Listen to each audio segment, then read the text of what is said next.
Hello and welcome to Visiting Dugout, a Fans First Sports Network production. I am Chrystal O'Keefe. Today I have Anthony on to chat about the Astros. Anthony, do you mind giving a little introduction of who you are? Yeah, hey guys, Anthony Cates, big Astros fan. I write about fantasy sports for Sports Ethos, specifically fantasy baseball. Um, Happy to be on. Love talking baseball with anyone and everyone. So if anyone else wants, a podcast guest, I am available at all times. I love the self plug for sure. So, what is new in Houston? What's going on in Astroland? So the big thing really with the Astros is kind of embracing rookies more often than we normally do. Obviously, in the offseason, we traded Kyle Tucker away to the north side of Chicago. And we got Cam Smith from them. He's been playing some right field for us, looking really good. I think he's going to be great. But we've been starting some rookie pitchers. We had a guy go today, AJ Blue Ball, I think is how you say it. Pretty solid outing so far. The defense kind of let him down a little bit, but it was interesting. We came into the season as Astros fans going, man, there's not a lot of pitching on this team. We're a little bit worried. And we're just kind of pulling these right-handers out of nowhere, it seems. Year after year is Hunter Brown, Spencer Arrighetti, Blue Ball this year, Ryan Gusto. So, kind of excited. Lance McCullers is coming back soon. I think it's been about 3 years since he's thrown a professional pitch. So, who knows what we're going to get out of him. But I'm kind of excited for the pitching now. It's been a couple years since I've been this excited for our pitching. Yeah. So, how would you rate the offseason? Because you did kind of lose a bit, and you do have all these young kids coming in right now. So do you think the Astros had a particularly good offseason, or could it have been better? I still think it could be better, even with the young guys coming into the rotation. We haven't swung for a starting pitcher since we traded for Garrett Cole, which was yeah, exactly right. It's years ago now. He's been with the Yankees for a while, obviously. So it's been a long time. We don't, the Astros also have a thing about how much money they'll offer in free agency, which is why Tucker left. That's why we had to trade him because they were willing to give him enough money. But I think that we just didn't really address our outfield. Jake Meyer and Chaz McCormick have kind of been a weird center field combo. We moved Altuve off of second base to play left field, and that's going all right. It's going all right, but starting Mauricio Dubon wouldn't have been my dream starter at second base. So I look at C plus, and that'll go up depending on how well Cam Smith is over the next couple of years. Mm-hmm. Really, but we didn't address the holes I would like to have seen the team address. But then again, we've been so successful for so long that it's like, do you really want to mess with too much? Maybe they are waiting for. Maybe they were saving the money from Kyle Tucker for next year, but I don't know who's a free agent next year. They got their eyes. They're 2-3 years ahead. I'm like, let's this year. We got to win this year. It's got to be every year. So I'm not worried too much about 2026, 2027. So C plus for me. I don't know how other Astros fans feel. They didn't do enough, and then Kyle Tucker's on the MVP pace over there in the National League right now. So that's hurting to see a little bit. That's fair. I feel like a lot of people are going to say that unless you are like the Dodgers and the Mets who have billions on billions of dollars to spend, there's always something better that could happen. But with that, how do you feel, since it is still really early on, how do you feel kind of going into this series, and how do you think they're going to kind of pan out once we head towards postseason talk? Well, I do think the AOS is a lot more competitive than I think most people thought it was going to be, including me. The Athletics are 500. The Angels have dropped off a little bit, which I think we all kind of saw that coming. It's a hot start for them, but the Mariners, the Rangers, were all kind of. It's been 3 games for 4 teams between first place, right? But I think it's going to be tough to win the division. This has been one of the better looking Mariners teams in a long time. But I think we're going to be okay. I'm a big fan of like us having good defense, which we don't always have. But we have what was it, the fourth best run differential in the American League, I think, right now, and I like that a lot. That's a good sign when you're positive on the run differential. I'm sorry, my cat's just spraying water on me over here. Uh, so I'm pretty positive about it.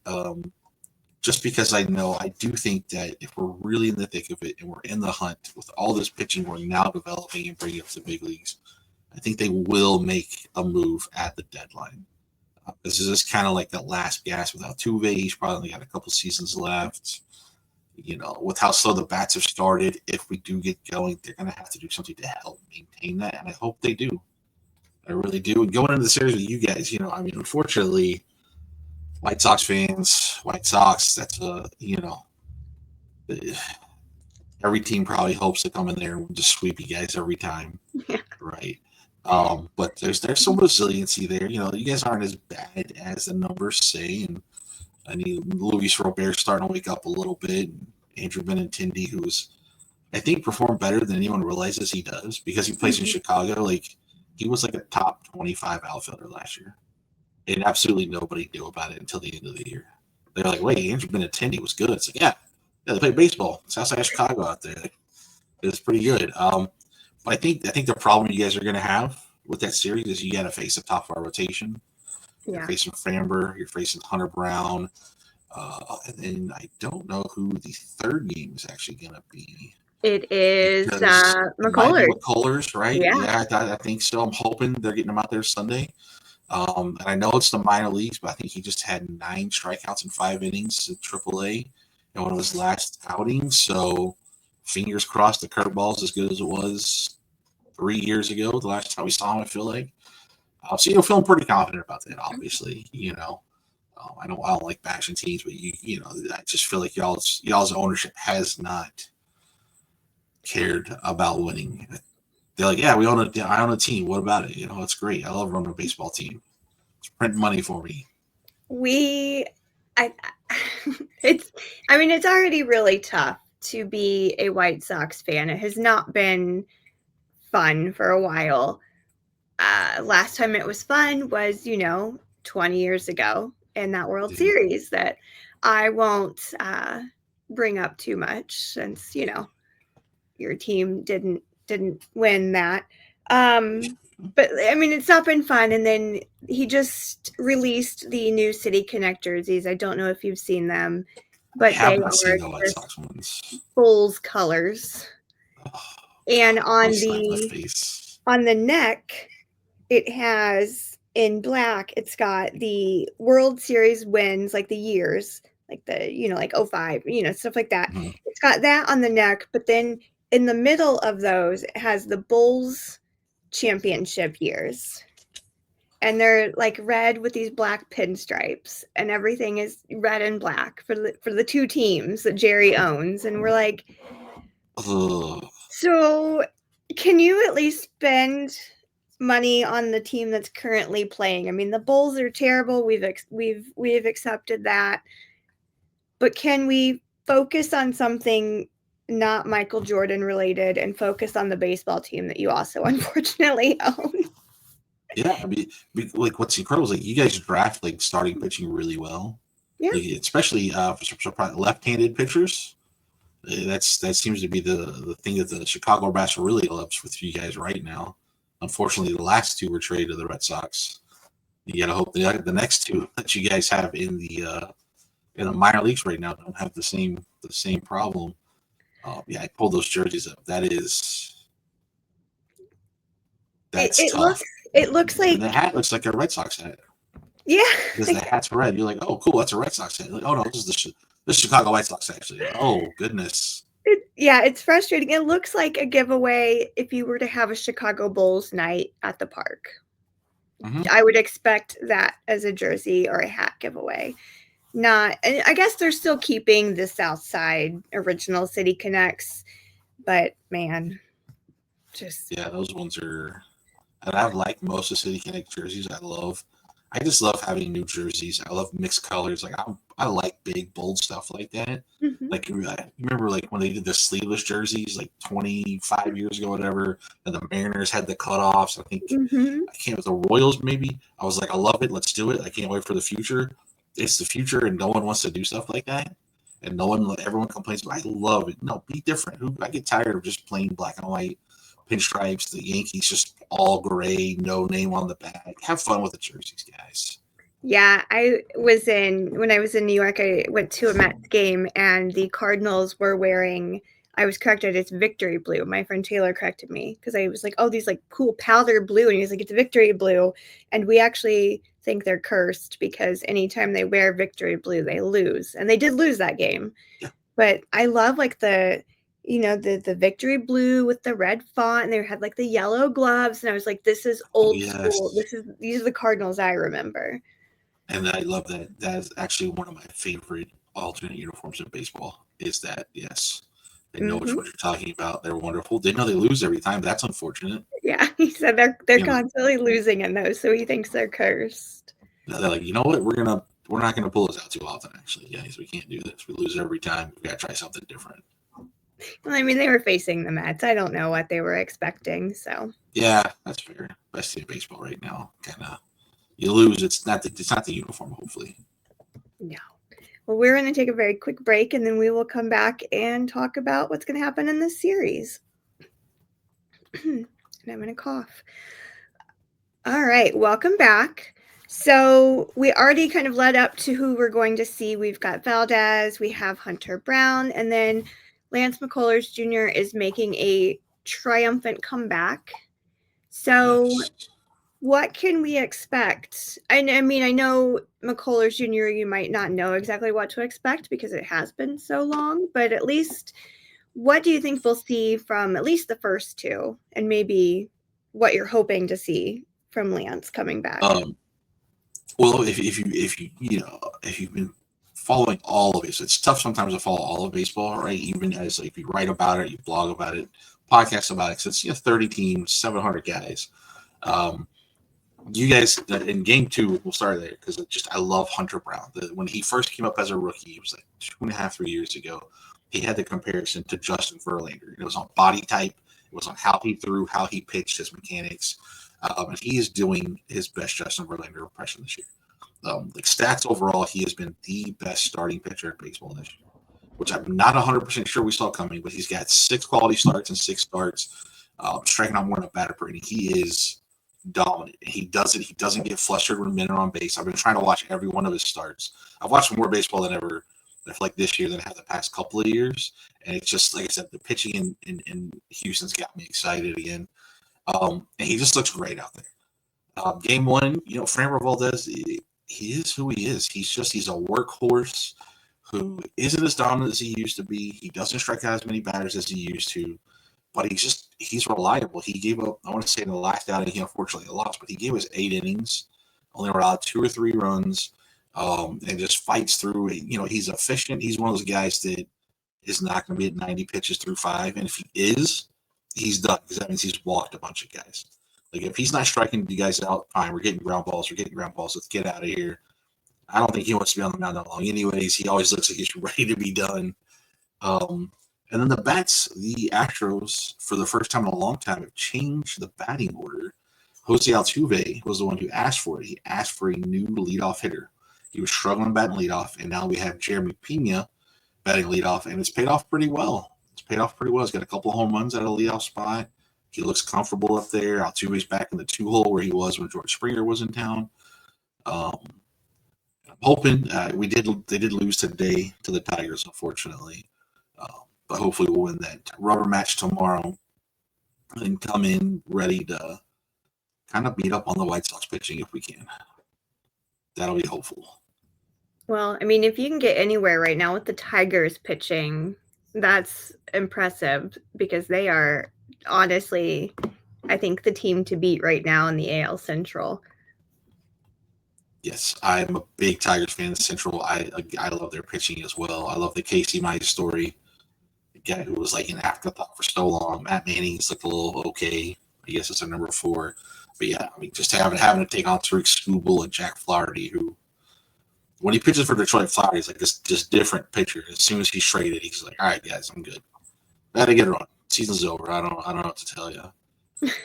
Yeah, they've been fun to watch. I don't even think I quietly root for them. I enjoy watching the Tigers quite a bit. I mean, they're also just very close to where I am, so it's easy. And they have Jason Benetti there now, so it's just like, well, I'm gonna watch some of these games too in my very rare spare time.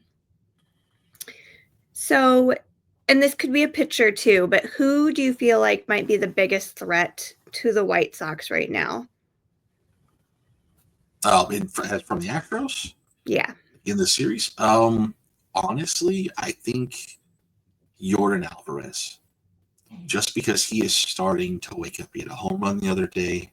He's been taking much better cuts at the plate. It's been the slowest start of his Astros career this season, which, of course, someone has a slow April, everyone starts to freak out like it's over. There's an injury, something like sometimes players are going to get off to a slow. It's okay. I remember growing up, Mark Teixeira played for the Braves and the Yankees, and he would have the worst 6 weeks, the first 6 weeks of the season, every single year. By the end of the year, the guy's hitting 30, 35 home runs, 90 RBI, 300, it's normal. But I think it's going to be Yordan. He's waking up. I think the lineup changes are going to be good. I think they move Paredes down and Yainer Diaz around because he's been slow. But it's time for him to kind of wake up and pop. If he's got to start, if he's going to have that big year coming into May, it's time to hit a couple more home runs, walk a little bit more, and take some more good cuts. And I think that's the thing, because they said we already know the pitching's going to be good, and we don't know what we're to expect out of McCullers other than probably 80 to 85 curveballs. Like, he's just going to throw a bunch of curveballs and a sinker at you guys. But I think it's going to be Yordan. If the offense is going to continue to stay hot, they've been scoring 4 to 6 runs a game lately, excuse me, pretty well. It's going to be him. If he stays cold, you guys could take some off of us. I won't lie. We have a tendency to play up and down to our competition, I've noticed with the Astros. So if you guys took 2 out of 3 out of us, I would not be surprised come Monday morning. I'd be upset, but not surprised. No, that's fair. I get that. Last night, when the White Sox were very briefly up against the Brewers, I said something because they hit back-to-back home runs, and I said something on Blue Sky, and Jordan, who was just on to talk about the Brewers, he was like, I don't understand what's going on. And I was like, don't worry. They're going to blow it. Don't worry. And they did. They did. I know these White Sox players too well. Those are your boys. You're like, nah, don't worry. Give it a minute. Well, and they're facing Freddie Peralta, who I love, but he loves to allow early inning runs and then settle down the rest of the time. And then also knowing how your team will be like, you're good. Yeah, this is. Give it a couple innings. You'll be back to loving what's going on. Yeah, and that's exactly what happened. So I was like, "You're welcome, Jordan. We're bad. Remember who you're playing." So, what are the keys for the Astros to take this series? So it's going to be the bats getting alive, because again, the starting pitching is going to be good. The bullpen's been very, very good. Josh Hader, pretty much always reliable. He's probably due for that 9th inning walk home run that he does tend to allow from time to time. But Brian Abreu's been good. Kurt's been good. Like I said, Gusto, before he was moved in the rotation, was very good in the bullpen. But it's going to be the bats. They've just got to. It's really going to take the bottom half, because Altuve's going to get his hits. Jerry Payne's been good in the leadoff. Like I said, Yordan looks like he's coming alive, but it's the Jake Myers, Chaz, if we're playing them, Mauricio Dubon's got to get going. Christian Walker, right, the big offseason signing. I forgot to mention him earlier. Very cold start, which is why I wasn't even thinking about him, because it's been a very cold start. It's a guy coming off of an abdominal injury who also suffered another one this year in spring training. Lots of money. I think he's 33 years old. The 2 of the last 3 years we've found a lot of money at a first baseman 34 years or older. The last one didn't work out so well. You might remember him. He was a former Southsider, José No, Abreu. one of my Uh, favorites. I was extremely excited we had signed him. I really was. I thought he was going to be great for us, and I don't know. I think our first base problems extend to the fact we keep signing guys in their mid-30s. Yeah. So it's getting everybody going. That's our thing. It feels like when Pena and Altuve have a good game, Jordan does nothing, Gainer Diaz does nothing, Christian does nothing, but then one of those guys does something, and the top of the lineup doesn't do anything. So they've got to kind of all come together. We've got to build a competent offense and full lineup the entire time instead of the top third, the middle third, or the bottom third getting going. And we'll be all right. Because I said the pitching, I'm not worried about. Even if McCullers isn't great on Sunday, just the fact that he's back on an MLB mound after so long away, after the fact that I know some Astros fans I've talked to, we were worried we were never going to see him pitch again at the big league level. I don't know how the Astros felt personally, but it just feels like it's been, so crazy how long it's been. It's the last time we saw him pitch, we were in the World Series. That blows my mind.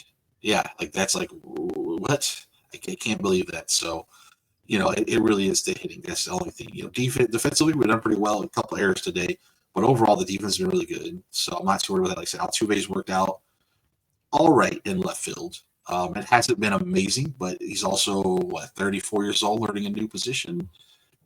And it's the outfield shifting from middle infield. That's a stark difference, especially in Dyken Park. That with that big wall out there, and it kind of cuts weird before it gets to center field. And so, the hitting is what I think I'll always harp on with us until the offseason when I complain about us not signing any new pitching, and then we'll start over next year. Yeah. So with José Abreu, the White Sox are very familiar, obviously, with José Abreu. He was very loved here, but we would always say, wait until it gets warm. He's going to be really bad in April, May. It's still a little too cold for him. We'd call him August Abreu because it seems like the second it gets so hot that it's unbearable for everyone else, he is just a completely different person. And, that's where he's like the RBI merchant and is just this phenomenal player. And I remember him leaving and he had a slow start, and I was trying to talk a fellow Astros fan off a ledge, and I was like, just wait until it gets warm. And they're like, I'm in Houston. It's warm here all the time. And I was like, oh, yeah, I can't give you that Chicago excuse as to why he's got such a slow start. I'm sorry. Yeah, and it felt like, it was like off a cliff immediately. It wasn't like it wasn't a slow decline, like the back got a little bit slow. I mean, we all know he was never quick on the base pass, right? He's one of the slowest first basemen. But yeah, Houston, I'm like, maybe it's the humidity. Maybe he's not used to it. Houston is 95 with 100% humidity from like May 1st to May 1st, I think. They take off 2 days for Christmas, and it's right back in the 90s down there. And it's ridiculous. And so I was like, that's maybe what it is, right? It's going to take him a while because, I've been to Chicago. It gets hot there, but it's a different kind of heat, right? Everyone talks about the heat's different everywhere. I think honestly, you guys got out at the right time, and we got it at the wrong time, which is unfortunate because I liked him when he was in Chicago because he was like a very quiet superstar, right? He won the MVP. He was always banging in tons of RBIs for you guys. And then he got traded. We signed him, and I was like, I'm so stoked. This is going to be great. And then it was 2 years of how do you get out? I was Googling, how do you get out of free agent contract in the MLB? Oh, you can't. Never mind. Okay. I didn't think we could, but I was hoping there was a loophole. Do the White Sox want an older first baseman back? And unfortunately, you guys didn't. That was like, you're like, no, we saw this coming. We're good. Yeah, although unfortunately, there are days where I think if we could replace Andrew Vaughn and take Abreu back, we would. There are days where I'm on that ledge thinking, what did we give up? But that's neither here nor there. I get that though. Vaughn had so much potential coming out of college. He did. He fell off completely. He's been such a bummer to watch. But enough about Andrew Vaughn. I don't want to ever talk about him. What do you have any fears heading into this series? I mean, the bats just stay cold. That's my biggest fear because everyone's relatively healthy. So obviously injuries at any given time are scary. Um, you know that the bullpen finally has their blow up. Like I said, we haven't had Josh Hader gives up a couple of walks in the home run game yet, and it's coming. I don't, everyone knows this. We saw it in San Diego. We saw it back in Houston. It's gonna happen. Um, and then maybe McCullers comes out and re-injures himself, which Mm-hmm. isn't entirely out of the equation. Just because I know he's a good guy, he's great in rehab, but yeah, they used to come up to the big leagues. What are you doing? He's got that adrenaline going. He's pumping a little couple extra miles per hour, and then all of a sudden, he's got to get pulled with a flexor strain. His forearm's hurting him. And now you're like, here we go. That's TJ. See you again, late next year. It'll be the third year in a row we had someone with TJ. But that's it's just a cold bats staying cold, and then the blow up from the bullpen. Yeah, that's fair. The White Sox are very familiar with the Tommy John, with losing 6 pitchers from the start of spring training to it. And now, while Martin Perez is not undergoing Tommy John, he has a left flexor strain and is likely out for the rest of the season. They said the earliest he might be back up is September. And I was like, well, that's the end of our season. We're not going anywhere after September. So, and now our pitching is just, I looked at probable pitchers today, and right before we started recording, the Astros had theirs up, and I was like, still no White Sox, because TBD. Who knows what's going to happen?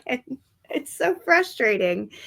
And that's kind of how it is. And I mean, we have some young talent currently in Charlotte, but they're not Major League Baseball ready yet. We just saw Nick Nastrini get completely blown out the other night. And I was like, well, that was kind of our hope, was him next, I think. So yeah, so your 2 best guys are what? I think Noah's in AA, Noah Schultz, and Haynes in low A. Yep. Right? Yeah, because they let him pitch, so it's like you guys are. You don't really want to rush those 2. Mm-mm. Because if you do that, all you're doing is starting arbitration early, and then you're starting the trade clock, which because they're not gonna. Weisdorf's not going to care. He does not care for some reason, which is unfortunate because you guys got Shane Smith up, who's I think he was the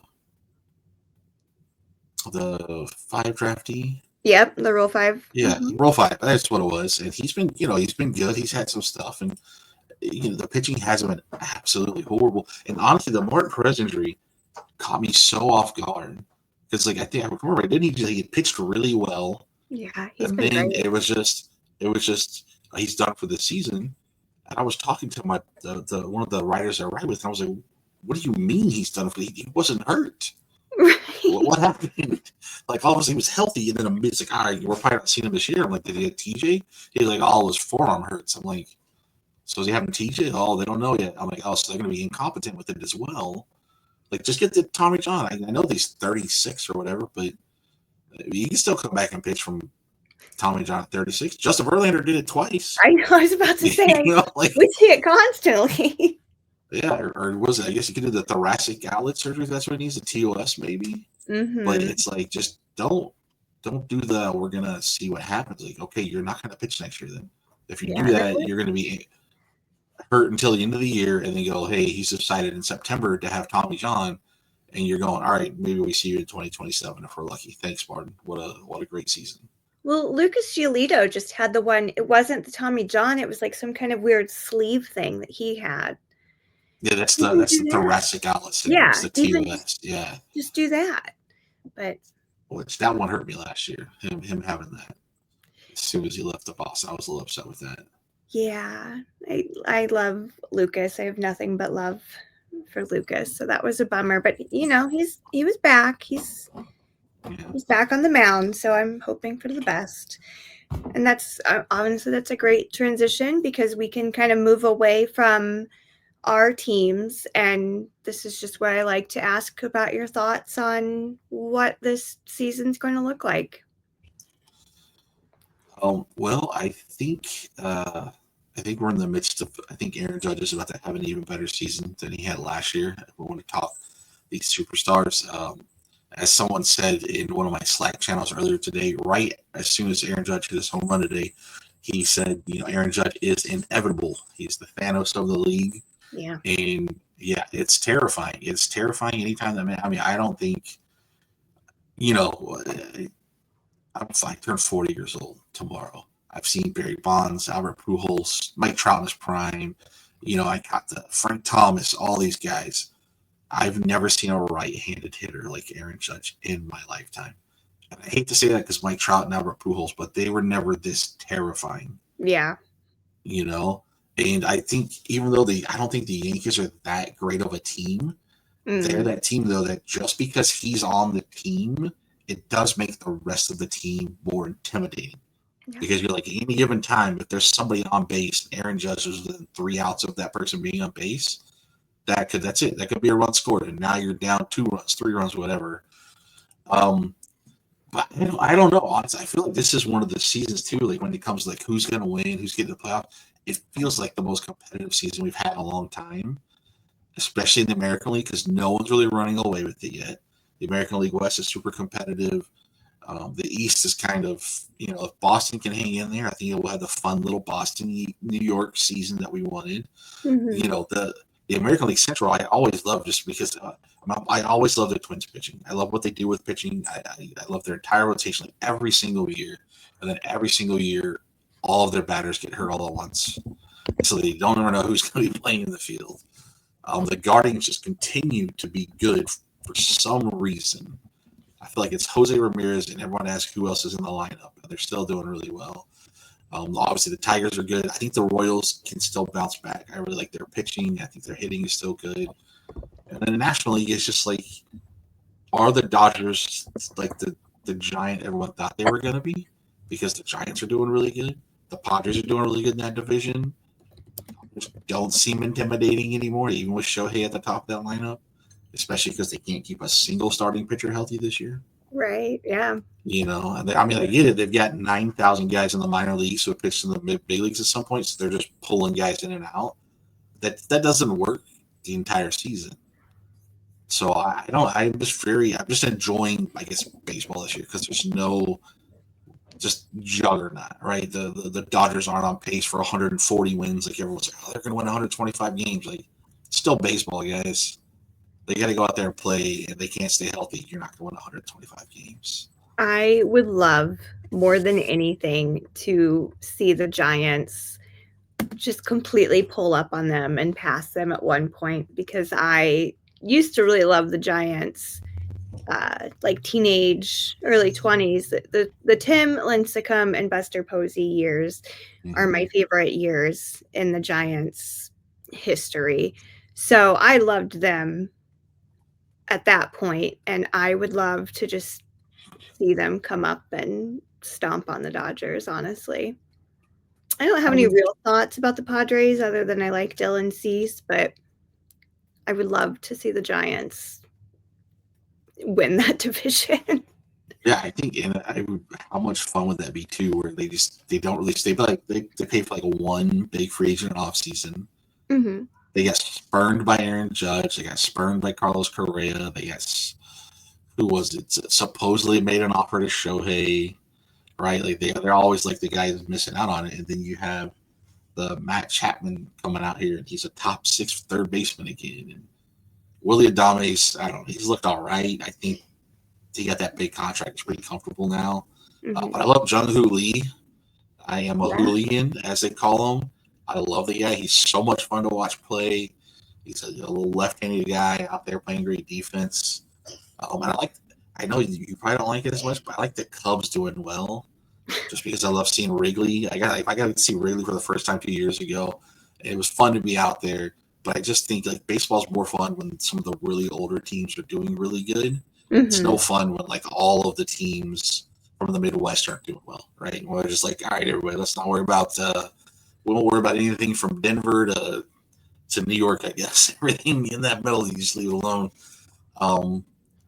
But, the Mets, hey, maybe it's finally happening. All that money, Steve Cohen, like you said, the billions of dollars he's gotten to throw at that team. maybe this is the year. This will be the we believe Mets again. But I don't know. That's my North team in the NL. As you can see, I there's see it lovely back there. Mrs. Yeah, Met Mr. back Met. here. Oh, the Mrs. Oh, I didn't see Yeah, it here. I Yeah, have Mrs. Met, and then I have Mr. Met up here with the Empire State Building. It was his birthday at the game I was at, so he was the bobblehead. Oh, that's awesome. I managed to score one. I was honestly stunned that I got one because we showed up and the lines were Insane. insanity. But the tickets I purchased were in like the gold club level, and I didn't even realize it that I had like early entrance. So I got in at like 2:05 and everyone else got in at like 2:45. So I'm sitting here and I'm like, we're going to get it. We're going to get it. This is all I want. That's awesome. That's and awesome. Then I went into the restroom when we got in there and I handed my bobblehead to my husband, and he was like, somebody came up to me while you were in there and asked if they could buy it. And I was like, did you say my wife will murder you? And he said, no, but I said $3,000, and they walked away. See, that's a good husband. At least it wasn't, something outrageous enough to be like, I think she'd be okay with $3,000. But also, if the guy's willing to pay it, your husband's going to go, wait a minute. I made a tremendous mistake here. You know? So he respected the fact that I wanted that bobblehead so bad that he refused to give it away to anyone. Well, that's good. Yeah. That's awesome. Well, that's about what I've got for you. So thank you so much for coming on and talking about the Astros. This will probably be a kind of fun series because the White Sox are very heavy on it's been 20 years and they turn 125 years old this year, but it's very big on the 125th birthday, but also 20 years since that World Series game.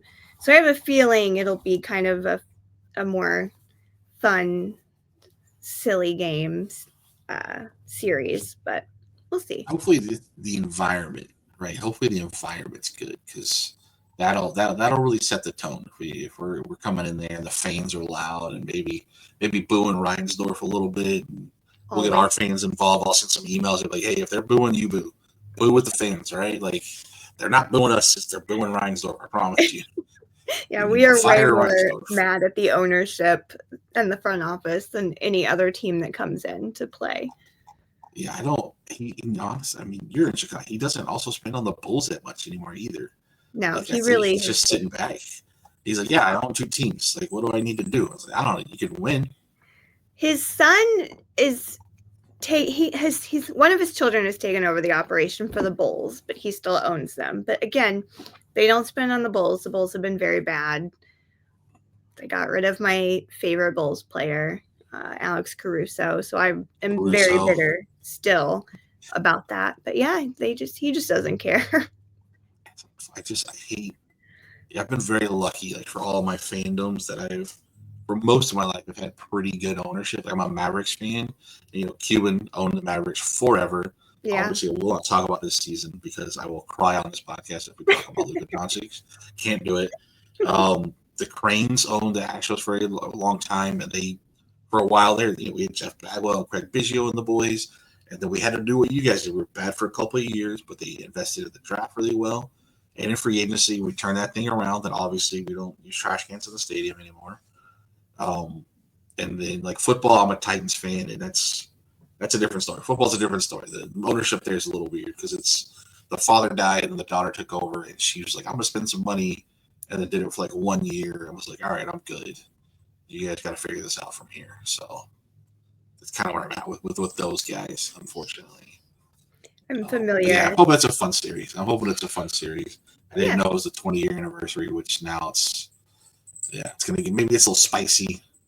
One little fan fight will be okay. We can have one fan fight per game or something like that. Just for fun. Yeah. The players won't do it. No one's going to remember there. We have like one fan fight, Maybe on Sunday, you guys can give out one ticket to fight Jerry Reinsdorf. That'll be fair. Oh my gosh. That would raise so much money if they did that. Stadium's full. It'll be packed. Yeah. Well, please let people know where they can find you. Okay, you guys can find me at sportsethos.com, specifically fantasy baseball department. You can also hear me 3 days a week on the MLB Today, the Fantasy MLB Today podcast, and on Twitter and Blue Sky at AKFantasyBB, right there underneath my pretty little face down there. That's my handle on both of those places. And that's about it. I don't really get on other social medias. I kind of hang out to those two places and yell into the echo chamber on Twitter, and you'll have normal discourse on Blue Sky. So. Yeah. I prefer Blue Sky. I try not to check Twitter if I can avoid it at all costs. So, all right. Well, thank you so much. Obviously, best of luck in this series, and we'll chat soon. Thank you. Yeah, back at you. Hopefully it's a fun one. Have a good night. Thanks for having me on. Bye.